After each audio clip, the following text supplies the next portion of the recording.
ఈ రాష్ట్రంలో yellow media గానీ సోషల్ మీడియా గానీ కల్తీ నెయ్యి టీటీడీ నెయ్యి కోసం మరి మాట్లాడరు.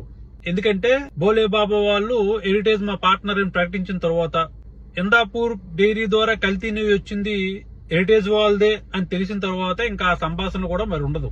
కానీ తెలుగు రాష్ట్రాల్లో 10 రూపాయల బన్ కోసం జరిగిన చర్చ 90 పైసలకే 100 కోట్ల ఎకరం ఉన్న దగ్గర ఇచ్చిస్తే జరగట్లేదు. నారా లోకేష్ తోడల్డు 5,000 కోట్ల రూపాయల విలువ గల 55 ఎకరాల భూమిని కబ్జా చేసుకుంటే ఆ భూమిని వాళ్ళకి రాసిచ్చిస్తే చర్చ జరగదు.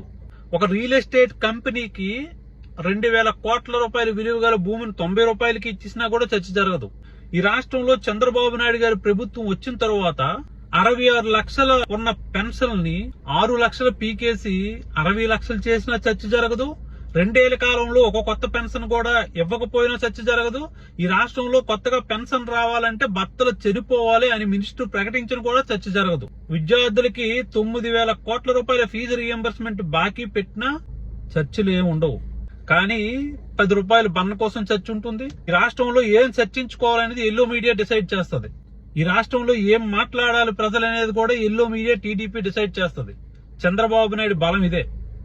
ఈ రాష్ట్ర ప్రజలకు తను ఏం చెప్పాలనుకున్నాడో, ఏ విషయాన్ని నింపాలనుకున్నాడో అది ఎల్లో మీడియా ద్వారా నింపుతాడు. ప్రజలు కూడా అదే నిజమని నమ్ముతారు. ఈ రాష్ట్రానికి పట్టిన అత్యంత దరిద్రం అది.